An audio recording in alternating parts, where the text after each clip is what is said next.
आगे का topic discuss करेंगे, that is the respiratory volumes and capacities. Okay, so let's start.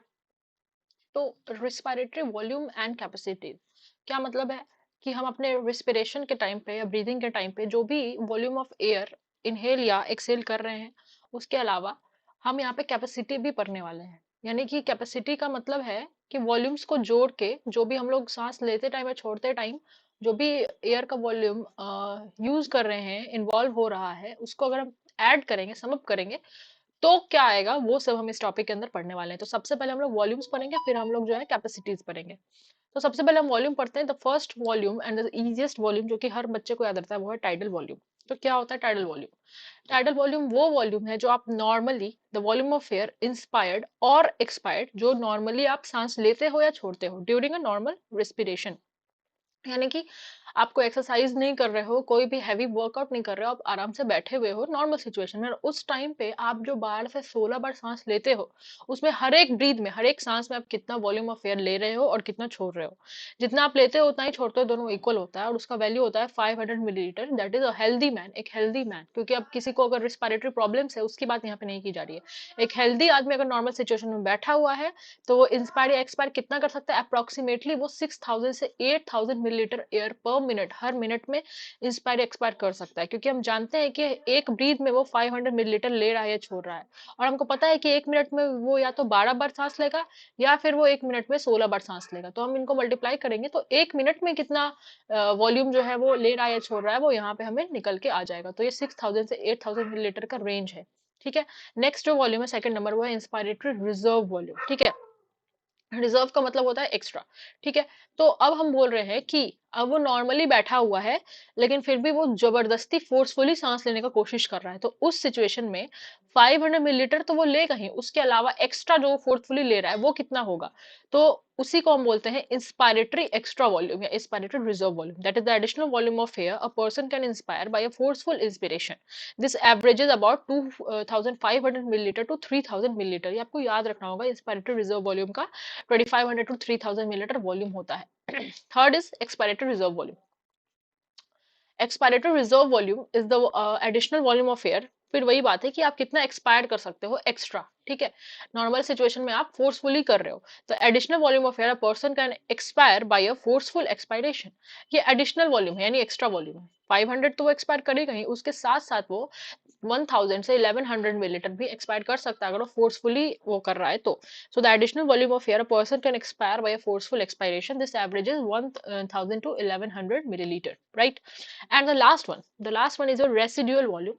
The residual volume is the volume of air जो नाम से पता चला, रेसिड्यू बचा हुआ है लंग्स में, जो कि रह जाता है लंग्स में इवन आफ्टर आप कितना भी दम लगा के एक्सपायर कर दो, सांस छोड़ दो, ये तो बचा ही रहेगा। तो volume of air remaining in the lungs even after a forceful expiration, this is the 1100 to 1200 millilitre. ठीक है। तो यहाँ पे हमारा जो है, हमको वैल्यूज याद रखनी है कि टाइडल वॉल्यूम जो है वो 500 मिलीलीटर इन वन ब्रीथ और 6000 to 8000 millilitre in one minute होता है। Inspiratory reserve volume 2500 to 3000 millilitre per minute होता है। एक्सपायरेटरी रिजर्व वॉल्यूम 1000 टू 1100 पर मिनट होता है। एंड हमारा जो लास्ट वाला वॉल्यूम है, that is the residual volume, वो कितना होता है? 1100 टू 1200 मिलीलीटर। तो हमको ये याद रखना है। ठीक है। अब हम आते हैं कैपेसिटीज पे। तो by adding up a few respiratory volumes, अगर हम रिस्पिरेटरी वॉल्यूम्स को जोड़ दे तो हमारे पास क्या आएगा? कैपेसिटी, पल्मोनरी कैपेसिटी आएगा, जिसको हम क्लिनिकल डायग्नोसिस में यूज कर सकते हैं। ठीक है। तो यही हमें यहाँ पे देखना है। आप जानते हो कि जो भी वॉल्यूम हम मेजर करते हैं, उससे भी हम क्लिनिकल डायग्नोसिस कर सकते हैं। इसके अलावा इसके अलावा जो प्रैक्टिकल सिचुएशन में जो भी वॉल्यूम आता है स्पायरोमीटर में, वो अकेला वॉल्यूम नहीं आता है, वॉल्यूम्स को जोड़ के जो है एयर का वॉल्यूम हमको देखने को मिलता है स्पायरोमीटर में। तो वही यहाँ पे लिखा हुआ है कि अगर हम रिस्पिरेटरी वॉल्यूम को जोड़ दे तो हमको रिस्पिरेटरी कैपेसिटी या पल्मोनरी कैपेसिटी मिलेगा, जो एक्चुअली में क्लिनिकल डायग्नोसिस में यूज होता है। ठीक है। स्पायरोमीटर में जब आप सांस छोड़ते हो, तो ऐसा तो नहीं है कि आप एकदम सोच के छोड़ रहे हो कि मुझे टाइडल वॉल्यूम ही छोड़ना है ना? हो सकता है कि आप टाइडल वॉल्यूम के साथ साथ एक्सपायरेटरी रिजर्व वॉल्यूम भी छोड़ दो, राइट? एडिशनल वॉल्यूम भी छोड़ दो। ठीक है। तो अब हम आते हैं कैपेसिटी के बारे में पढ़ने पे। What is capacity? Sum of the volumes, ठीक है। तो first one is the inspiratory capacity. क्या होता है ये? Total volume of air. आप जानते हो ये कैपेसिटी है, यानी कि किसी ना किसी वॉल्यूम के जुड़ने से बना होगा। जो कि नाम में इंस्पायरेटरी, तो हम समझ जाएंगे पहले कि ये टाइडल वॉल्यूम और इंस्पायरेटरी रिजर्व वॉल्यूम को जोड़ने से बना हुआ होगा। तो हम जानते हैं इंस्पायरेटरी रिजर्व वॉल्यूम है एडिशनल वॉल्यूम ऑफ एयर, जो कि हम एक्स्ट्रा वॉल्यूम ऑफ एयर जो कि हम इंस्पायर करते हैं, और ये जो है नॉर्मल वॉल्यूम ऑफ एयर जो हम इंस्पायर करते हैं। तो कोई पूछे कि आप फोर्सफुली जब इंस्पायर करो तो टोटल कितना आप इंस्पायर करो, तो आप बोलोगे कि इन दोनों को जोड़ दो, क्योंकि एक्स्ट्रा वाला जो लिया था और ये नॉर्मली जो लिया था, तो उसको हम इंस्पायरेटरी कैपेसिटी कहेंगे। That is the total volume of air the person can inspire after a normal expiration, ठीक है। यहाँ पे आप नॉर्मल एक्सपायरेशन को भूल जाओ, आप बस ये सोचो कि जब आप फोर्सफुली इंस्पायर कर रहे हो तो टोटल आप कितना इंस्पायर कर सकते हो। तो वो आपको खुद से समझ में आ रहा है कि आप नॉर्मली वाला भी कर सकते हो और एक्स्ट्रा वाला भी कर सकते हो। तो this includes tidal volume and inspiratory reserve volume both, ठीक है। अब हम आते हैं एक्सपायरेटरी कैपेसिटी पे। Total volume of air a person can expire, total volume of air a person can expire after a normal inspiration, ठीक है। तो जितना भी वॉल्यूम, अब आप देख लो यहाँ पे एक्सपायरेटरी कैपेसिटी लिखा हुआ है, यानी कि सम है किसी ना किसी वॉल्यूम का। कौन से वॉल्यूम का होगा? नाम से पता चल रहा है एक्सपायरेटरी रिजर्व वॉल्यूम होगा, क्योंकि यहाँ पे एक्सपायरेटरी कैपेसिटी है, प्लस टाइडल वॉल्यूम भी होगा। तो यानी कि टोटल वॉल्यूम ऑफ एयर आप कितना एक्सपायर कर सकते हो फोर्सफुली जब आप एक्सपायर करो, तो टोटल कितना एक्सपायर करो, तो total volume of air a person can expire after normal inspiration. जैसे ऊपर में आफ्टर नॉर्मल एक्सपायरेशन था, वैसे यहाँ पे नॉर्मल इंस्पिरेशन है, इसको आप भूल जाओ। मेनली आपको फोकस करना है कि किस चीज को जोड़ के बन रहा है और इसका मतलब क्या है। This includes the tidal volume and expiratory reserve volume, ठीक है। ये तो हम समझ चुके हैं, हम इसका जो है वैल्यू भी निकाल सकते हैं इसको जोड़ घटा के, ठीक है। अब आते हैं हम फंक्शनल रेसिड्यूअल कैपेसिटी पे, ठीक है। तो देखो, फंक्शनल का मतलब क्या होता है? फंक्शनल का मतलब होता है नॉर्मल, ठीक है। जब आप नॉर्मली फंक्शन कर रहे हो, जब आप फोर्सफुली नहीं कर रहे हो, जब आप नॉर्मली अपना काम वाम कर रहे हो, आपका बॉडी काम कर रहा है नॉर्मल सिचुएशन में, तब नॉर्मली आपके बॉडी में कितना रेसिड्यूअल वॉल्यूम बच जाता है। अभी जो अपने हमने रेसिड्यूअल वॉल्यूम पढ़ा था, ठीक है, वो था कि फोर्सफुली एक्सपायर करने के बाद कितना जो है वो बच जा रहा है। लेकिन ये है फोर्सफुली नहीं, ये नॉर्मल रेसिड्यूअल कैपेसिटी है, यानी कि वॉल्यूम ऑफ एयर जो रहेगा आफ्टर नॉर्मल एक्सपायरेशन। जबकि यहाँ पे रेसिड्यूअल वॉल्यूम था वो रहने वाला, volume of air remaining lungs after a forceful expiration. तो यहाँ पे आपको ये ध्यान रखना है। तो बताओ, आप कितना भी फोर्सफुली भी एक्सपायर कर दो, तब भी आपके लंग्स में बचा क्या रह जाएगा? रेसिड्यूअल वॉल्यूम तो बचा रह जाएगा, ठीक है। तो यहाँ पे हम लिख देते हैं रेसिड्यूअल वॉल्यूम तो बचा रह जाएगा। उसके अलावा चूंकि हम नॉर्मली एक्सपायर किए हैं, तो हम जो है एक्स्ट्रा जो एक्सपायर कर सकते हैं वो भी हमारे लंग्स के अंदर बचा हुआ है, that is the expiratory reserve volume. तो अगर हम रेसिडुअल वॉल्यूम में जोड़ दे क्या, अगर हम रेसिडुअल वॉल्यूम में जोड़ दे हमारा एक्सपायरेटरी रिजर्व वॉल्यूम, तो ये हमको क्या दे देगा? ईआरवी जोड़ देंगे तो हमको क्या दे देगा? एक्सपायरेटरी कैपेसिटी, सॉरी, ये हमको दे देगा फंक्शनल रेसिडुअल कैपेसिटी, ठीक है। अब हम आते हैं वाइटल कैपेसिटी पे। वाइटल कैपेसिटी, वाइटल का मतलब होता है जरूरी, जीने के लिए जरूरी, ठीक है। तो देखते हैं क्या है ये। जो मैक्सिमम वॉल्यूम ऑफ एयर है, जो एक कोई भी पर्सन जो है वो सांस ले सकता है, अब maximum volume of air a person can breathe in after a forceful expiration, मतलब आपने जोर लगा के एक्सपायर कर दिया है, उसके बाद आप मैक्सिमम कितना ले सकते हो? तो बताओ, आप जो है नॉर्मल सिचुएशन में टीवी ले सकते हो, इंस्पायर कर सकते हो। उसके अलावा अगर आप फोर्सफुली कर रहे हो तो एक्स्ट्रा आप आईआरवी भी ले सकते हो। लेकिन चूंकि आपने जो है एक्सपायर भी बहुत फोर्सफुली किया है, तो आप अपना पूरा वाइटल पूरा जान लगा के जो भी इंस्पायर करना चाह रहे हो, क्यों? क्योंकि आपने एक्सपायर भी फोर्सफुली कर दिया, आपके लंग्स में सिर्फ और सिर्फ रेसिड्यूअल वॉल्यूम ही बचा हुआ है। तो उस केस में आप क्या करोगे कि आप जो है ईआरवी भी इंस्पायर कर पाओगे। तो इसका मतलब है कि आप अपना पूरा दम लगा के अपने पूरे वाइटल चीजों को, वाइटल फोर्स को यूज करके कितना इंस्पायर कर सकते हो, दैट पर्टिकुलर चीज thing is your vital capacity. या इसका ठीक उल्टा भी बोल दो कि मैक्सिमम वॉल्यूम जो कि आप एक्सपायर कर सकते हो, ब्रीद आउट कर सकते हो, कब? जब आपने फोर्सफुल इंस्पायर कर दिया है। तो फोर्सफुली चूंकि आपने इंस्पायर किया है, तो आपने टीवी इंस्पायर किया होगा और आईआरवी भी इंस्पायर किया होगा। अब बोल रहा है कि अब आप मैक्सिमम दम लगा के कितना एक्सपायर कर सकते हो, तो आप बोलोगे कि दम लगा के हम टीवी एक्सपायर कर सकते हैं और ईआरवी एक्सपायर कर सकते हैं। लेकिन चूंकि आप मैक्सिमम दम लगा रहे हो, अपने पूरा वाइटल ताकत को यूज कर रहे हो, तो उस सिचुएशन में आपने जो एक्स्ट्रा इंस्पायर किया था आईआरवी, उसको भी आप बाहर निकाल सकते हो, लेकिन आरवी रेसिडुअल वॉल्यूम को आप कभी बाहर नहीं निकाल सकते हो, ठीक है। अब हम आते हैं लास्ट वाले पे, that is the total lung capacity. Total lung capacity क्या है? लंग्स के अंदर कितना जो है जो है आपका वॉल्यूम रह सकता है। तो बताओ, आपने पूरा दम लगा के जब इंस्पायर कर दिया वही, यानी जब अपने वाइटल कैपेसिटी अपनी दिखा दी, तो उस सिचुएशन में आपके लंग्स में कितना बचा? तो आप बोलोगे कि हमारे लंग्स में उस सिचुएशन में क्या बचा? रेसिडुअल वॉल्यूम तो पहले से था, उसके अलावा हमने अंदर क्या क्या लिया था? वाइटल कैपेसिटी में क्या क्या था? तो टीवी था, ईआरवी था और आईआरवी था। तो यानी कि अब हम टीवी, ईआरवी और आईआरवी में जोड़ देंगे हमारा एक और चीज को, that is your residual volume. तो रेसिडुअल वॉल्यूम भी जोड़ दो अगर टीवी, ईआरवी और आरवी में, तो उस सिचुएशन में आपको क्या मिलेगा? Total lung capacity. ठीक है, जिसको हम क्या बोलते हैं? टीएलसी भी बोलते हैं। अगर आपको वाइटल कैपेसिटी के साथ उसका रिलेशन कोई पूछे तो आप बोलोगे हाँ, वाइटल कैपेसिटी जो दम लगा के मैंने सांस लिया था, उसके अलावा क्या जोड़ना पड़ेगा? Residual volume. क्योंकि ये टोटल लंग कैपेसिटी कुछ नहीं है, ये बस वही है कि अब जब आपने पूरा वाइटल ताकत लगा के जब सांस ले ली तो लंग्स में कितना बचा हुआ है? तो लंग्स में पहले से आरवी था, वाइटल कैपेसिटी क्या था? टीआरवी, टीवी, आईआरवी और ईआरवी। तो इस सिचुएशन में आपको टोटल लंग कैपेसिटी भी इजिली मिल जाएगा। ठीक है, अब आते हैं हम अपने नेक्स्ट टॉपिक पे, that is the exchange of gases. The very important topic है ये। ठीक है, तो देखते हैं, आपको पता है इस टॉपिक में आपको क्या पढ़ना है कि कैसे गैसेस जो है वो एक्सचेंज हो रहे हैं। हमको पता है कि हमारा गैसेस एक्सचेंज का जो साइट है वो हमारा कहाँ है? हमारा पहला गैसेस एक्सचेंज जो है एल्वियोलाई और ब्लड के बीच में होता है, दूसरा जो है वो ब्लड और सेल्स के बीच में होता है। ठीक है, तो यहाँ पे आप इस टेबल को देखो, यहाँ पे आपको लिखा भी हुआ है कि सबसे पहला जो है एल्वियोलाई और ब्लड के बीच में होता है। कौन से ब्लड के? डीऑक्सीजनेटेड ब्लड के बीच में। क्योंकि लंग्स में एल्वियोलाई के पास तो आता कौन है? डीऑक्सीजनेटेड ब्लड ही तो आता है। तो पहला तो साइट हो गया ये दोनों। दूसरा साइट है कि जो ऑक्सीजनेटेड ब्लड गया आपके सेल्स या टिश्यूज के पास, वहां पे जो है गैसेस एक्सचेंज हो रहा है। तो वहां पे क्या प्रेशर का जो भी ग्रेडियंट है हमको वो देखना है कि ऑक्सीजन का कितना पार्शियल प्रेशर है। पार्शियल मतलब होता है खुद का। जैसे आप जो है एक 10 आदमी के भीड़ में खड़े हो, लेकिन उसमें आपका कितना रोल है उस भीड़ में, आपका कितना वेट है उस भीड़ में। जैसे 10 आदमी का टोटल वेट है 500 केजी, तो हम बोलेंगे कि आपका कितना है। तो किसी का जो है 40 केजी हो सकता है, किसी का 50, किसी का 55। तो आपका पार्शियल वेट कितना है? तो आप बोलोगे मेरा 55 केजी है, वो मेरा पार्शियल है। तो आपका खुद का जो है, क्योंकि एटमोस्फेयर में बहुत सारे गैसेस है, ऑक्सीजन भी है, नाइट्रोजन भी है, CO2 भी, सब कुछ है, लेकिन उसमें ऑक्सीजन का कितना प्रेशर है? That is the partial pressure of oxygen. ठीक है, जैसे हम प्रेशर को पास्कल में जो है उसका यूनिट है पास्कल में, हम उसको मेजर कर सकते हैं, उसी तरीके से MM of Hg भी प्रेशर का एक यूनिट होता है। ठीक है, आपको फिजिक्स में पढ़ाया जाएगा कि MM of Hg Q pressure का यूनिट होता है। ठीक है, उसके अलावा हमको कार्बन डाइऑक्साइड और ऑक्सीजन पे ध्यान देना, नाइट्रोजन और बाकी गैसेस SO2, ठीक है, कार्बन मोनोऑक्साइड, ये सब हमारा जो है एनसीईआरटी के तो बाहर ही है। ठीक है, जब हम एक एक्स्ट्रा लेक्चर यहाँ पे अच्छे से बताएंगे रिस्पिरेशन को आउट ऑफ एनसीईआरटी, तो उस सिचुएशन में हम जो है आपको बाकी गैसेस के बारे में भी बताएंगे, उनके भी पार्शियल प्रेशर के बारे में बताएंगे। तो चलिए आते हैं अब एक्सचेंज ऑफ गैसेस को डिस्कस करते हैं। आप तो समझ गए कि यहाँ पे हमको पढ़ना क्या है, कि गैसेस कहाँ एक्सचेंज हो रहे हैं और क्यों एक्सचेंज हो रहे हैं। ठीक है, अब देखिए एल्वियोलाई क्या है? Alveoli are the primary site of exchange of gases. Primary site, primary मतलब होता है पहला। तो पहला साइट एल्वियोलाई है। ऐसा क्यों कह रहा है? क्योंकि दूसरा साइट भी है सेल्स और ब्लड के बीच में, राइट? तो alveoli are the primary site of exchange of gases. I hope ये लाइन क्लियर हो गया होगा।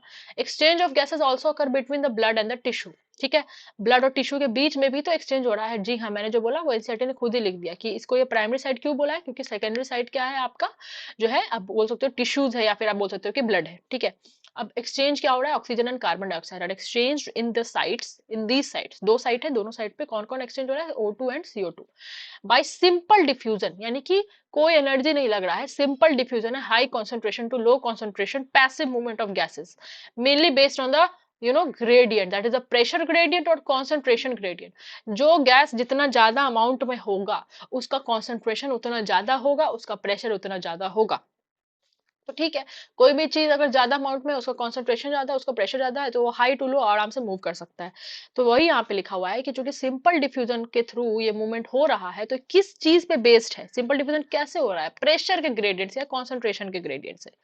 ठीक है, solubility of gases as well as the thickness of the membrane involved in the diffusion are also important factor that can affect the rate of diffusion। कि अगर मान लो कि ये एक सरफेस है और ऑक्सीजन को इधर से इधर जो है अपने आप को मूव करवाना है, तो उस सिचुएशन में पहली बात तो ये होना चाहिए कि अगर इस ऑक्सीजन को बिना एनर्जी लगाए मूव करना है, पैसिवली मूव करना है, तो इसका प्रेशर जो है यहाँ पे ज्यादा होना चाहिए, या इसका कॉन्सेंट्रेशन जो है वो इस साइड पे ज्यादा होना चाहिए, लेफ्ट हैंड साइड पे, लेफ्ट वाले साइड पे ज्यादा होना चाहिए राइट वाले साइड के कंपेरिजन में। तो ये तो एक मेन फैक्टर है ही जो कि इसके मूवमेंट को रेगुलेट करेगा। उसके अलावा ये ऑक्सीजन जो है ये इस मेम्ब्रेन में, ये जो मेम्ब्रेन यहाँ पे इसमें सॉल्युबल भी तो होना चाहिए ताकि ये इसको इसमें घुल के इससे पास हो सके। तभी तो अर्थवर्म का जो स्किन है वो जो आउटर बॉडी सरफेस है वो मॉइस्ट क्यूटिकल से बना हुआ है, क्योंकि उससे इजिली गैसेस जो है वो एक्सचेंज हो सकते हैं, क्योंकि अर्थवर्म के पास और कोई रिस्पिरेटरी ऑर्गन तो है नहीं। ठीक है, तो solubility of gases as well as the thickness of the membrane. अब यहाँ पे लिखा हुआ है कि ऑक्सीजन को सॉल्युबल होना चाहिए ताकि वो इस मेम्ब्रेन को क्रॉस कर सके। उसके अलावा इस मेम्ब्रेन का जो थिकनेस है वो बहुत कम होना चाहिए। जितना कम थिकनेस होगा उतना इजिली ये गैस जो है इस मेम्ब्रेन को क्रॉस करके डिफ्यूज करके उस साइड पे पहुंच सकता है। तो these are some important factor. तो ये भी कि इंपॉर्टेंट फैक्टर है जो कि इस गैस के डिफ्यूजन के रेट को, इस गैस के डिफ्यूजन के स्पीड को रेगुलेट कर सकता है। अगर ये मेम्ब्रेन का थिकनेस ज्यादा हो जाएगा तो स्पीड जो है वो कम हो जाएगा इस गैस के डिफ्यूज होने का। वही अगर इस मेम्ब्रेन का थिकनेस कम होगा तो ये इजीली डिफ्यूज हो सकता है। अगर ये गैस इस मेम्ब्रेन में सॉल्युबल है, डिसॉल्व कर सकता है, तो भी ये इजीली यहाँ से जो है वो डिफ्यूज हो सकता है। ठीक है, अब हम आते हैं अपने नेक्स्ट पैरा पे। आई होप ये ऊपर वाला पैरा क्लियर हो गया होगा। Pressure contributed by N individual gas in a mixture of gases is called partial pressure. मैंने बताया कि 10 आदमी खड़े हैं, 10 का अपने अपना कुछ वेट है, लेकिन उसका खुद का कितना वेट है वो उसका पार्शियल वेट होता है। वैसे ही अगर 10 गैस है इस एटमॉस्फेयर में तो टोटल एटमॉस्फेरिक प्रेशर जो है वो 760 mmHg होता है या 1 एटमॉस्फेरिक प्रेशर होता है। तो आखिर इतना प्रेशर आया कैसे, 1 एटमॉस्फेरिक प्रेशर बना कैसे? हर एक गैस अपना अपना प्रेशर कंट्रीब्यूट कर रहा है, सारे गैसेस का प्रेशर जुड़ रहा है, सारे गैस का पार्शियल प्रेशर जुड़ रहा है, जिससे अल्टीमेटली 1 एटमॉस्फेरिक प्रेशर जो है वो एटमॉस्फेयर का प्रेशर आता है, या फिर 760 mmHg एटमॉस्फेरिक प्रेशर आता है। तो वही ये कह रहा है कि प्रेशर जो है वो हर एक गैस कंट्रीब्यूट करता है। Pressure contributed by an individual gas in a mixture of gases, क्योंकि atmosphere is a mixture of gases, is called as a partial pressure. सबका इंडिविजुअल कितना प्रेशर है, कितना प्रेशर वो कंट्रीब्यूट कर रहे हैं individual gas, that is its partial pressure, and it is represented as PO2 for oxygen and PCO2 for carbon dioxide. याद रखना है पार्शियल प्रेशर में P हमेशा स्मॉल में लिखा जाएगा और गैस का नाम जो है ऊपर में उस फॉर्म में लिखा जाएगा जो कि उसका कंपाउंड वाला फॉर्म है जिसमें वो एग्जिस्ट करता है। Small p and capital O2, ठीक है, जो ऑक्सीजन का आपका सिंबल है, small p CO2 for the carbon dioxide. ये इसका पार्शियल प्रेशर बता रहा है। ठीक है, partial pressure of these two gases in the atmospheric air and the two sites of diffusion are given in the table 17.1 and 17.3 figure. Okay, figure भी है यहाँ पे, 17.3 फिगर भी है ये वाला। ठीक है, हम इसमें भी डिस्कस कर लेंगे। ठीक है, तो आप देखो यहाँ पे लिखा हुआ है कि पार्शियल प्रेशर जो है ऑक्सीजन का, अब ऑक्सीजन को पहले देखते हैं। ठीक है, तो हमको पता है कि पूरे एटमॉस्फेरिक पूरे एटमॉस्फेयर का जो प्रेशर है वो 760 mm ऑफ Hg है, जिसमें से 159 mm ऑफ Hg जो है वो कौन सा गैस दे रहा है, कौन सा रिस्पिरेटरी गैस दे रहा है, बोलेंगे एयर में, एटमॉस्फेरिक एयर में जिसका टोटल प्रेशर है 760 mm ऑफ Hg, उसमें से 159 mm ऑफ Hg अकेले ऑक्सीजन का कंट्रीब्यूशन है एंड 0.3 mm ऑफ Hg जो है CO2 का कंट्रीब्यूशन है। यानी कि देखो यहाँ पे प्रेशर ऑक्सीजन का ज्यादा है और कार्बन डाइऑक्साइड का कितना कम है। यानी कि एटमॉस्फेयर में कोई तुमको कंपेयर करने के लिए बोले कि ऑक्सीजन ज्यादा है या CO2, तो आप बोलोगे ऑक्सीजन ज्यादा है, क्योंकि हम जानते हैं कि यहाँ पे लिखा हुआ है कि एट द, ठीक है, टू साइड्स ऑफ डिफ्यूजन, यहाँ पे लिखा हुआ है partial pressure of these gases in the atmospheric air and at the two sides of diffusion. तो आप देखो साइड्स ऑफ डिफ्यूजन क्या है, पहला तो एल्वेलाई और ऑक्सीजनेटेड ब्लड है, दूसरा क्या है ऑक्सीजनेटेड ब्लड एंड टिश्यू। पहला क्या है एल्वेलाई और डीऑक्सीजनेटेड ब्लड, दूसरा है ऑक्सीजनेटेड ब्लड एंड टिश्यू। तो ये दो साइट है डिफ्यूजन का। तो एनसीईआरटी में लाइन लिखा हुआ है तो सवाल आ सकता है नीट में कि which of the following is not a site of diffusion, या which of the following is not a primary site of diffusion. तो नॉट अ प्राइमरी साइट में आंसर जो है वो ये वाला आ जाएगा, which of the following is a primary site of diffusion, तो उसमें आंसर जो है वो ये वाला आ जाएगा। ठीक है, तो चलिए अब आगे देखते हैं कि हमको पता है कि जब हम सांस लेते हैं तो हम एक्चुअली में क्या लेते हैं, ऑक्सीजन लेना चाहते हैं बाहर से, CO2 तो नहीं लेना चाहते हैं। यानी ऑक्सीजन जो है वो एटमॉस्फेयर से एल्वेलाई की तरफ आएगा। ठीक है, वो नॉर्मली फ्लो करते हुए आ रहा है, जो कि हम अपने पल्मोनरी वॉल्यूम को बढ़ा के, थोरेसिक कैविटी के वॉल्यूम को बढ़ा के अंदर ले पा रहे हैं। तो 159 से जब ये ऑक्सीजन एटमॉस्फेयर से हमारे एल्वेलाई में आया तो थोड़ा सा इसका प्रेशर घट गया। ठीक है, और वो कितना हो गया, 104। ये कोई चिंता वाली बात नहीं है, यहाँ पे कोई डिफ्यूजन नहीं हुआ, ये पैसिव सिर्फ मूवमेंट है। ठीक है, अपने कॉन्सेंट्रेशन ग्रेडियंट के थ्रू, कि कोई मेम्ब्रेन को क्रॉस करके तो नहीं आ रहा है। आपके रिस्पिरेटरी पैसेज से, नॉस्ट्रल से, नेजल चैम्बर से, मतलब नेजल पैसेज से, नेजल चैम्बर से, फिर फेरिंग से, लैरिंग से, विंड पाइप से, ठीक है, और उसके बाद अल्टीमेटली आपके ब्रोंकाई से, आपके जो है ब्रोंक्यूल्स एल्वुलाई से। तो ये एक नॉर्मल एक रास्ते से मूव करके आया। जब पहले 159 इसका प्रेशर, पार्शियल प्रेशर था, अब इसका 104 हो गया, और इसका 0.3 था, देखो कितना बढ़ गया, इसका 40 हो गया। आपको ये वाला चीज याद रखना ही रखना है। ऑक्सीजन का पूछा जाता है, 159 है आपका एटमोस्फेयर में, बचपन से आप जान रहे हो, कार्बन डाइऑक्साइड का 0.3 है। उसके अलावा ये 159 से 104 हो जा रहा है, और ये जो है ये 40 हो जा रहा है। जस्ट 104 को उल्टा कर दो तो 40 हो जाएगा, 1 को हटा दो, बस इतना याद रखना है। एल्वुलाई में ये सिचुएशन है, ठीक है। अब हम आते हैं जब एल्वुलाई, अब देखो यहाँ पे एल्वुलाई में ऑक्सीजन का 104 पार्शियल प्रेशर है, और डीऑक्सीजनेटेड ब्लड, नाम से ही पता चल रहा है ऐसा ब्लड है जो डीऑक्सीजनेटेड, यानी उसमें ऑक्सीजन कम है। तो ये देख लो यहाँ पे ऑक्सीजन कितना है इसमें, 40 है, तो CO2 कहीं ना कहीं ज्यादा है, क्योंकि डीऑक्सीजनेटेड ब्लड में CO2 ज्यादा होता है। तो तुम देख लो यहाँ पे कि ये 40 जो है इसका पार्शियल प्रेशर है ऑक्सीजन का, और 45 जो है वो CO2 का है। अब आप देख सकते हो कि कोई भी गैस जो है अपने हाई प्रेशर से, हाई पार्शियल प्रेशर से अपने लो पार्शियल प्रेशर की तरफ मूव करता है। तो एल्वुलाई में जो ऑक्सीजन है, चूंकि ये ज्यादा पे है, 104 पे है, तो ये 40 की तरफ आराम से मूव करके जा सकता है from its high to low, ठीक है। तो जो डीऑक्सीजनेटेड ब्लड है वो ऑक्सीजन के मूव करने से ऑक्सीजनेट हो जाएगा, ठीक। एल्वुलाई पे यही होता है, जब हम भी सांस लेते हैं तो हमारा डीऑक्सीजनेटेड ब्लड आता है, और उसमें क्या हो जाता है, ऑक्सीजन चला जाता है, ताकि वो ब्लड फिर से पूरे के पूरे बॉडी में मूव कर सके, हार्ट पंप करेगा उसी के हेल्प से, ठीक है। हम देख सकते हैं कि एल्वुलाई में CO2 जो है वो 40 है, ठीक है, लेकिन चूंकि हम जब सांस छोड़ते हैं तो हमारा जो भी डीऑक्सीजनेटेड ब्लड है वो जो है CO2 को ट्रांसफर कर देता है एल्वुलाई में, ताकि हमारे अल्टीमेटली एल्वुलाई से जो है हमारा जो रिस्पिरेटरी पैसेज है उसके थ्रू हमारे नोज से अल्टीमेटली CO2 बाहर निकल जाए। तो कहीं ना कहीं डीऑक्सीजनेटेड ब्लड में CO2 का जो पार्शियल प्रेशर है वो ज्यादा होना चाहिए एज कंपेयर टू एल्वुलाई, ताकि वो एल्वुलाई के थ्रू आप हमारे जो नेजल पैसेज है उसके थ्रू वो बाहर जा सके। तो देख लो यहाँ पे डीऑक्सीजनेटेड ब्लड में जो CO2 का पार्शियल प्रेशर है वो ज्यादा है, 5 यूनिट ज्यादा है एज कम्पेयर टू एल्वुलाई। तो CO2 जो है वो डीऑक्सीजनेटेड ब्लड से हमारे एल्वुलाई में इजिली मूव कर सकता है, ओके। हम देख सकते हैं कि हमको ये याद रखना है कि डीऑक्सीजनेटेड ब्लड में जो पार्शियल प्रेशर ऑक्सीजन का है वो 40 है, और जो डीऑक्सीजनेटेड ब्लड में जो पार्शियल प्रेशर CO2 का है वो 45 है।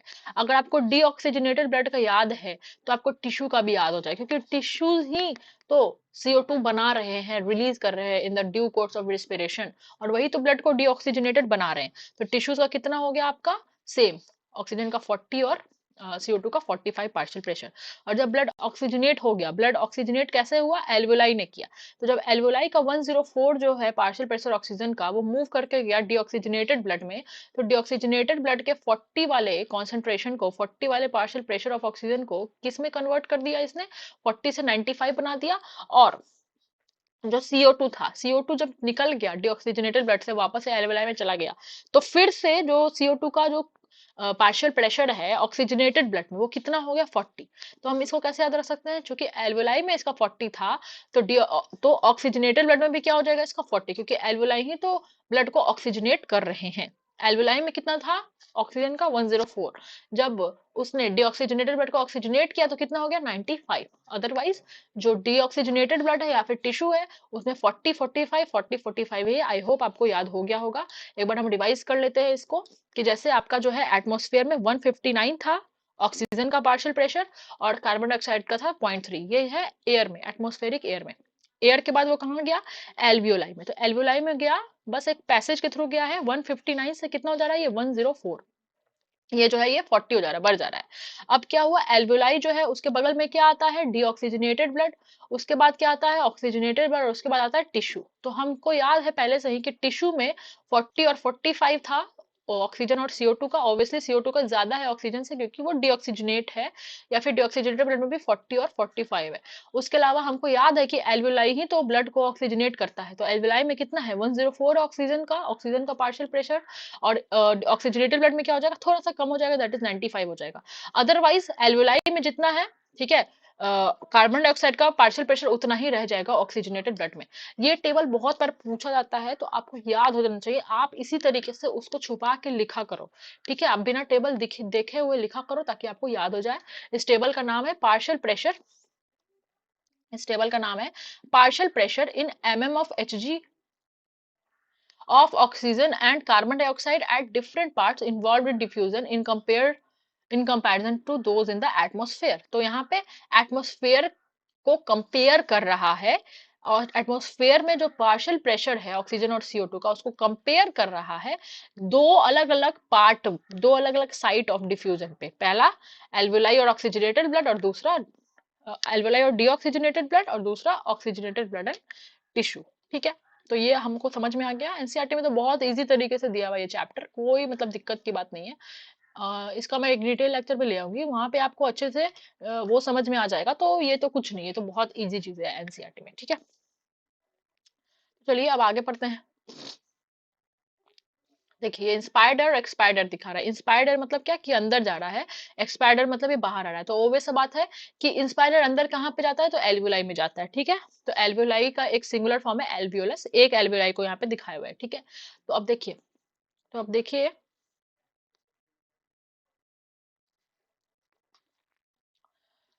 so as we discussed that this is the alveoli and we know that the alveoli has air, that is the alveolar air. Okay, so this is the PO2, this is the PCO2.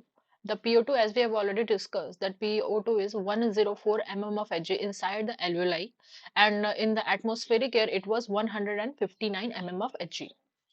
In the case of the PCO2, the partial pressure of CO2 in the atmospheric air was 0.3, whereas in the alveoli it was 40 mm of Hg. As we know this, in the oxygenated blood, also it is the 40 mm of Hg, as we know, as we can see in the oxygenated blood also, the CO2 is 40 mm of Hg, but in the deoxygenated blood and in the at the cellular level or the tissue level, it is 45. Okay. तो actually में what happens, क्या होता है, तो alveoli से oxygen transport होता है पूरे बॉडी की तरफ। तो पहले हम ये समझ लेते हैं कि ये डायग्राम एक्चुअली में दिखाना क्या चाह रहा है। आप देख सकते हो कि ये एल्वियोलाई है, इसके जस्ट बगल में कांटेक्ट में ये जो ब्लू और रेड से दिखा रहा है, ये दोनों एक ब्लड वेसल है। ठीक है, ये वाला जो रेड से जा रहा है ब्लड वेसल, ये ऑक्सीजनेटेड ब्लड को शो कर रहा है, और ये जो ब्लू से जो भी आपको ब्लड वेसल दिख रहा है, ये डीऑक्सीजनेटेड ब्लड को शो कर रहा है। क्योंकि हमको पता है कि हमारा जो डीऑक्सीजनेटेड ब्लड है वो ना ग्रीनिश ब्लू कलर का दिखता है हमारा वेन्स, इसलिए हम अपने हमको जो भी वेन्स दिखते हैं वो ग्रीनिश कलर के होते हैं, क्योंकि डीऑक्सीजनेटेड ब्लड का कलर जो है वो ब्लूइश ग्रीन होता है, ऑक्सीजनेटेड का रेड कलर होता है। ठीक है, अब हमें पता है कि हमारे लंग्स में डीऑक्सीजनेटेड ब्लड आता है और वो ऑक्सीजनेटेड होके निकलता है। तो हमारे लंग्स में जो एल्वियोलाई है उसके पास कौन सा ब्लड आ रहा है, एरो देखिए, कौन सा ब्लड आ रहा है, डीऑक्सीजनेटेड ब्लड। कौन से ब्लड वेसल से आता है, तो हमें पता है कि हार्ट से बाहर निकलने वाले, हार्ट से बाहर ब्लड को लेके जाने वाले हर ब्लड वेसल को हम आर्टेरी बोलते हैं। ठीक है, क्योंकि ये लंग्स की तरफ जा रहा है इसलिए हम इसको बोलेंगे pulmonary artery. Pulmonary artery lungs की तरफ ब्लड लेके क्यों जा रहा है, क्योंकि वो ब्लड को ऑक्सीजनेट कर सके, यानी उसके पास कौन सा ब्लड है, डीऑक्सीजनेटेड ब्लड है। और हम लोग पढ़ते आ भी रहे हैं और हम जानते भी है कि हर आर्टेरी के पास ऑक्सीजनेटेड ब्लड होता है एक्सेप्ट पल्मोनरी आर्टेरी। तो आप देख सकते हो ये ब्लू वाला पाइप जो है ये हर्ट से बाहर निकला है, ये आपका जो है ये हर्ट है। ठीक है, ये गया लंग्स के पास, लंग्स के पास ये क्या किया, देखो यहाँ पे आपको दिख रहा होगा कि लंग्स के पास जब ये गया तो अल्टीमेटली क्या हुआ कि ये जो CO2 है, यहाँ पे आपको दिख रहा होगा CO2 जो है ये इस तरीके से एरो इसका दिया हुआ है, यानी CO2 जो है ब्लड से बाहर निकल गया, एल्वियोलाई में चला गया। अब एल्वियोलाई से अल्टीमेटली ये नेजल पैसेज नॉस्ट्रिल्स के थ्रू बाहर एटमॉस्फेयर में निकल जाएगा। हुआ क्या, हुआ ये यहाँ पे कि CO2 तो चला गया एल्वियोलाई में, जो एल्वियोलाई था उसके पास ऑक्सीजन था जो कि आप सांस लेते टाइम लिए हो, ये ऑक्सीजन आपका अल्टीमेटली वापस चला गया और ब्लड को ऑक्सीजनेट कर दिया। कहाँ चला गया, किसी ना किसी ब्लड वेसल में गया होगा। तो आपको पता है कि लंग्स से निकल के हर्ट में जा रहा है, क्यों, क्योंकि हर्ट के पास ऑक्सीजनेटेड ब्लड जाएगा तभी तो हर्ट फोर्सफुली पंप करके आपके दूर दराज के हर एक सेल को, हर एक टिश्यू को जो है वो ऑक्सीजनेटेड ब्लड दे पाएगा। डायरेक्ट लंग्स से निकल के हर सेल के पास नहीं जा सकता है, लंग्स से निकल के हर्ट के पास जाएगा, जब हर्ट पंप करेगा तब हर एक सेल और हर एक टिश्यू के पास जाएगा। ठीक है, तो हुआ क्या कि ये ऑक्सीजन जो है वो क्या हुआ, आपका लंग्स ट्रांसपोर्ट किया ऑक्सीजन को आपके एक ब्लड वेसल में। क्योंकि ये लंग्स से जुड़ा हुआ ब्लड वेसल है, इसको हम पल्मोनरी से डिनोट करेंगे। क्योंकि ये हार्ट के अंदर जा रहा है, क्योंकि हार्ट से बाहर निकलने वाले हर एक ब्लड वेसल को आर्टेरी बोलते हैं, हार्ट में जाने वाले हर एक ब्लड वेसल को वेन बोलते हैं। ठीक है, तो चूंकि ये लंग्स से निकलता और हार्ट में जाता हुआ वेन है, this is known as the pulmonary vein. Every vein in your body deoxygenated blood carry करता है, ओनली पल्मोनरी वेन है जो ऑक्सीजनेटेड ब्लड कैरी करता है, एक्सेप्शन है। यहाँ पे आप देख भी पा रहे हो कि किस तरीके से पल्मोनरी वेन जो है वो ऑक्सीजन ब्लड को कैरी कर रहा है, क्योंकि ऑक्सीजन जो है वो एल्वेओलाई ने ट्रांसपोर्ट किया है पल्मोनरी वेन में, जो अल्टीमेटली लेके कहाँ जाएगा उस ब्लड को, आपके हार्ट के पास। अब हार्ट क्या करेगा, हार्ट जो है अपने लेफ्ट वाले साइड से ही, ये हार्ट का लेफ्ट वाला साइड है, ये हार्ट का राइट वाला साइड है। लेफ्ट वाले साइड में हार्ट में ऑक्सीजनेटेड ब्लड आता है, राइट वाले में सिर्फ और सिर्फ डीऑक्सीजनेटेड ब्लड होता है। इसलिए आपको राइट वाला साइड जो है हार्ट का, ये पूरा का पूरा ब्लू दिख रहा होगा, लेफ्ट वाला साइड जो है पूरा का पूरा आपको जो है वो क्या दिख रहा है, रेड दिख रहा है। अब क्या हुआ, हार्ट ने इस ऑक्सीजनेटेड ब्लड को पंप किया ताकि पूरे के पूरे बॉडी को, बॉडी के सेल्स को, बॉडी के टिश्यूज को जो है ये ब्लड मिल सके। तो आप देख सकते हो हार्ट से बाहर लेके जा रहा है ब्लड, हार्ट से बाहर जो भी ब्लड को लेके जाता है उसको हम आर्टेरी कहते हैं, ठीक है। जो हार्ट से ऑक्सीजनेटेड ब्लड को मेन आर्टेरी जो लेके जाता है उसको हम एओर्टा कहते हैं, ठीक है। अब हुआ क्या, चूंकि ये लंग से रिलेटेड था तो इसको हम पल्मोनरी से डिनोट करते हैं। चूंकि आपके नॉर्मल बॉडी टिश्यूज के पास लेके जा रहा है तो हम इसको सिस्टमिक से डिनोट करेंगे, ठीक है। तो हमारे बॉडी में दो सर्कुलेशन होता है, जो नॉर्मल बॉडी सेल्स की तरफ होता है सिस्टमिक सर्कुलेशन, जो लंग से रिलेटेड है उसको हम पल्मोनरी सर्कुलेशन से डिनोट करते हैं, तभी ये डबल सर्कुलेशन होता है। तो ये तो आपको सर्कुलेशन में पढ़ना है। यहाँ पे इसका नाम सिस्टमिक आर्टरी इसलिए है क्योंकि नॉर्मल बॉडी सेल्स की तरफ ब्लड लेके जा रहा है, हार्ट से ब्लड लेके निकला इसलिए आर्टेरी, बॉडी सेल से रिलेटेड है इसलिए सिस्टमिक, ठीक है। अब सिस्टमिक आर्टरी जो है, ऑब्वियस बात है आर्टरी है तो क्या करेगा, ऑक्सीजनेटेड ब्लड लेके जाएगा। इस केस में जो PO2 है, आप पहले भी देख चुके हो कि जो ऑक्सीजनेटेड ब्लड में पार्शियल प्रेशर ऑफ ऑक्सीजन है वो कितना होता है, 95 mmHg। क्यों, क्योंकि एटमॉस्फेयर में 159 था, एल्वेलाई में 104 था, और जब ब्लड ऑक्सीजनेट हो गया तो 95 हो गया, ठीक है। अब क्या हुआ, PCO2 का बात करते हैं, तो PCO2 एटमॉस्फेयर में 0.3 था, एल्वेलाई में बढ़ के कितना हो गया था, 40। ऑक्सीजनेटेड ब्लड में भी कितना हो जाएगा फिर, 40। तो यहाँ पे ये 40 है, ठीक है। अब हम आते हैं अपने सेल्स के पास। तो चूंकि ये सिस्टमिक आर्टरी आपके अल्टीमेटली बॉडी के सेल्स को, बॉडी के टिश्यूज को जाके क्या देगा, ऑक्सीजन। देखो ऑक्सीजन जो है जा रहा है और CO2 जो है, जो कि ऑलरेडी बना है रिस्पिरेशन के दौरान, वो निकल रहा है चूंकि अब इस ब्लड से, जो सिस्टमिक आर्टरी में जो ब्लड था, इससे ऑक्सीजन निकल के सेल्स के पास जा चुका है। अब इसका ब्लड जो है वो डीऑक्सीजनेटेड हो चुका है। डीऑक्सीजनेटेड ब्लड में ऑक्सीजन कम और CO2 ज्यादा होता है, इसलिए इसका कलर ब्लू से दिखाया गया है। जो भी ब्लड वेसल अब ब्लड को अल्टीमेटली हार्ट के अंदर लेके जाएगा, क्योंकि लेके जा रहा है, ये वेन है, क्योंकि आर्टरी ब्लड को लेके निकलता है और वेन जो है लेके जाता है। क्योंकि बॉडी सेल से रिलेटेड है, कनेक्टेड है, इसलिए सिस्टमिक वेन बोलेंगे, कैरी करता है डीऑक्सीजनेटेड ब्लड को। यहाँ पे जो प्रेशर ऑफ ऑक्सीजन आप जानते हो, प्रेशर ऑफ ऑक्सीजन एटमोस्फेयर में 159 था, आपके एल्वुलाई में 104 था, आपका जो है, ठीक है। ऑक्सीजनेटेड ब्लड में कितना था, 95 था। और जब डीऑक्सीजनेटेड ब्लड हो जाता है, आप जानते हो, तो इसका प्रेशर 40 हो जाता है, यहाँ पे लिखा भी होगा 40 mmHg। वही अगर हम CO2 के प्रेशर की बात करें तो आप एक बार फिर से याद करो, एटमॉस्फेयर में 0.3 था, ठीक है। आपका जो है एल्वेलाई उसमें 40 हो गया था, आपका जो है ऑक्सीजनेटेड ब्लड में भी 40 था, लेकिन डीऑक्सीजनेटेड ब्लड में कितना हो गया था, 45 हो गया था। तो ये भी यहाँ पे आपको 45 दिख रहा होगा डीऑक्सीजनेटेड ब्लड में। डीऑक्सीजनेटेड ब्लड अल्टीमेटली आपका राइट साइड ऑफ हार्ट में खुला। अब हार्ट इसको वापस से पंप करके बाहर निकालेगा, किस किस चीज से, हार्ट से बाहर ब्लड को लेके जा रहा है तो आर्टेरी होगा। कहाँ भेज रहा है, लंग्स की तरफ, ताकि वापस से ऑक्सीजनेट हो सके, सो इसको हम बोलेंगे पल्मोनरी आर्टेरी।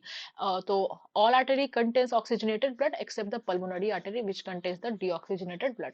आई होप कि ये जो है पूरा पूरा डायग्राम आपको जो है क्लियर हो गया होगा, और पूरा का पूरा ये टेबल भी जो है वो क्लियर हो गया होगा, और वो भी आपको याद हो गया होगा, ठीक है। अब चलिए,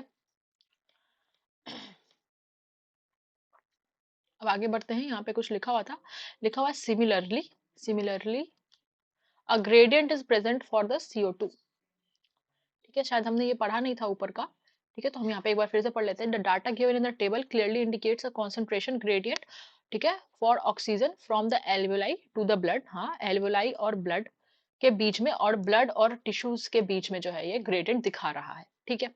क्योंकि एल्वेलाई और डीऑक्सीजनेटेड ब्लड के बीच में एक्सचेंज होता है, इसलिए इन दोनों को बगल बगल में लिखा है। क्योंकि ऑक्सीजनेटेड ब्लड और टिश्यूज के बीच में एक्सचेंज होता है, इसलिए इन दोनों को इसने बगल बगल में लिखा हुआ है, ठीक है।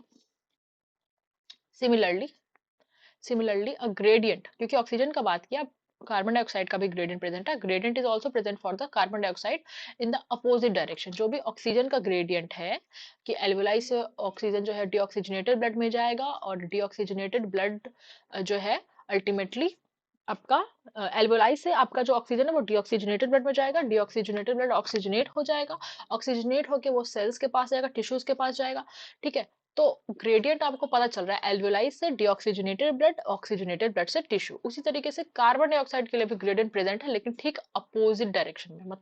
मतलब ये कि टिश्यू से ऑक्सीजनेटेड ब्लड में CO2 जाता है ताकि उसको डीऑक्सीजनेट कर सके, और फिर जब वो डीऑक्सीजनेट हो गया तो डीऑक्सीजनेटेड ब्लड और एल्वोलाई के बीच में जो है CO2 का कॉन्सेंट्रेशन ग्रेडियंट प्रेजेंट होता है, यानी कि जस्ट अपोजिट है किससे, जस्ट अपोजिट है आपका ऑक्सीजन के कॉन्सेंट्रेशन ग्रेडियंट से, ठीक है।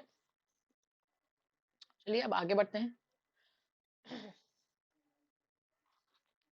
लिखा भी हुआ है gradient that is from the tissue to the blood and from and to the blood and from the blood to the alveoli, यानी टिश्यू से आपका ऑक्सीजनेटेड ब्लड की तरफ, और फिर डीऑक्सीजनेट जब कर दिया ब्लड को तो डीऑक्सीजनेटेड ब्लड से एल्वुलाई की तरफ जो है वो ग्रेडियंट, कॉन्सेंट्रेशन ग्रेडियंट या प्रेशर ग्रेडियंट होता है कार्बन डाइऑक्साइड का। As the solubility of CO2, this is very important and this can be asked कि ऑक्सीजन और CO2 में solubility किसकी ज्यादा होती है, तो कार्बन डाइऑक्साइड की। कितना, तो 20 to 25 टाइम्स हायर होती है ऑक्सीजन से। The amount of CO2 that can diffuse through the diffusion membrane per unit difference in the partial pressure is much higher as compared to that of O2। जैसे मान लीजिए कि CO2 जो है इसको डिफ्यूज होना है इस पर्टिकुलर सरफेस से इस पर्टिकुलर सरफेस पे, यहाँ पे वो 10 है, यहाँ पे वो 11 है, ठीक है। और वही सिचुएशन ऑक्सीजन के लिए है कि ऑक्सीजन यहाँ पे जो है वो 50 है और यहाँ पे ऑक्सीजन जो है वो 49 है।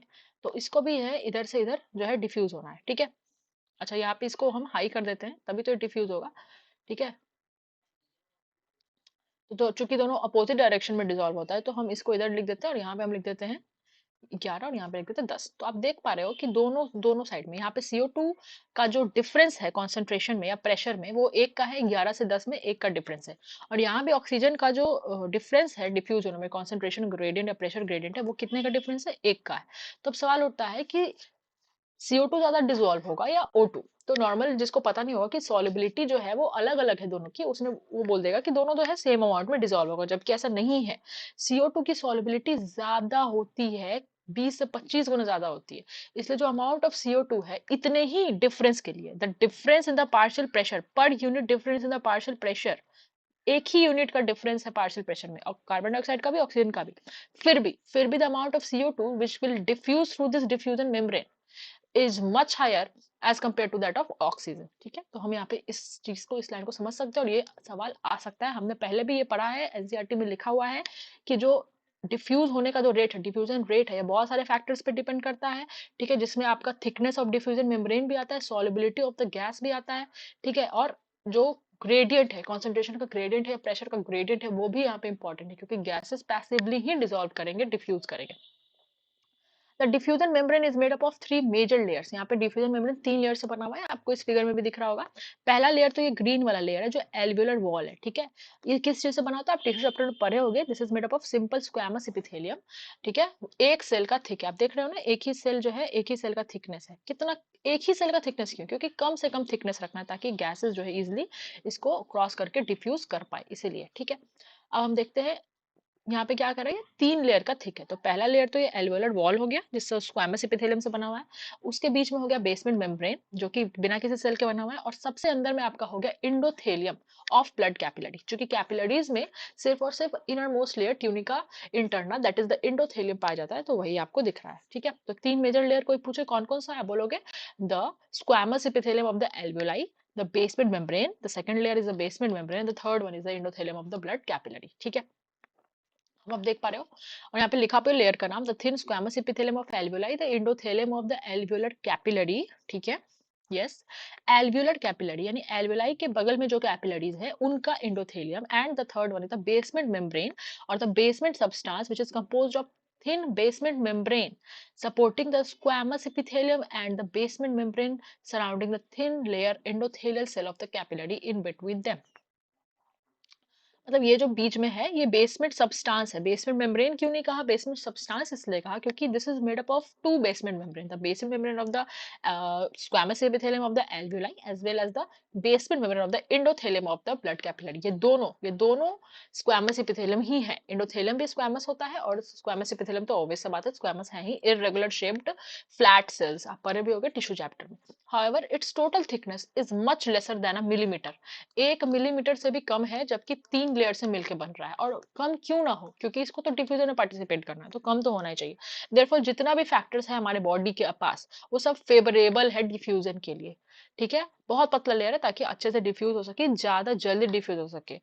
किसके डिफ्यूजन के लिए, ऑक्सीजन का एल्वियोलाई से टिश्यू की तरफ और कार्बन डाइऑक्साइड का टिश्यू से एल्वियोलाई की तरफ। ठीक है, यहाँ पे बोल रहा है कि ये डायग्राम है सेक्शन का, सेक्शन मतलब ये लॉन्गिट्यूडनल सेक्शन है, कट किया हुआ लंबा लंबा longitudinal section of alveoli with a pulmonary capillary. तो ये जो कैपिलरी है लंग्स में, इसलिए इसको पल्मोनरी कैपिलरी नाम दिया है। ये तो आपका एल्वियोलाई है, ये एल्वियोलाई के बीच में जो जगह है एल्वियोलर कैविटी। ठीक है, इसमें क्या आएगा, इसमें एयर आएगा, जिसमें से अल्टीमेटली कौन सा गैस एक्सचेंज होगा, ऑक्सीजन और कार्बन डाइऑक्साइड। ठीक है,